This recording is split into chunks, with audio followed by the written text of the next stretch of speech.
Keď priberiem, nerobím týchto 5 chýb. Prvá je, nehľadujem. To som skúšala, nie je to dobrý nápad. Telo sa nám automaticky dostáva do režimu, úsporného režimu a priberáme aj zo vzduchu. Presne kvôli tomu. Nekupujem detox čaje, sú úplne na nič. Telo potrebuje niečo úplne iné. Nevyraďujem sacharidy, aspoň nie teda tie zdravé sacharidy, tie klasické, tie zlé sacharidy a cukry, tak tie som vyradila hneď na začiatku, takže tie sa mi tam v podstate už ani nevracajú, aj keď teda na Vianoce. Boli tam. Dobre, to boli 3. Ďalej. Nevážim sa každý deň. S týmto som bojovala počas chudnutia hodne dlho. Tam som naozaj ako bola veľmi aj frustrovaná. Vážila som sa každý deň a tá váha mi tak ako behala hore-dole a to je najväčší nezmysel, aký môže byť.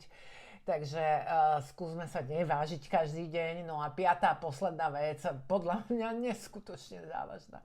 Nezačínam pondelkom. Nie, dieta sa. Alebo teda zdravé chudnutie sa nezačína pondelkom. Sledujte ma ďalej a v ďalšom videu už pôjdeme ku konkrétnym typom.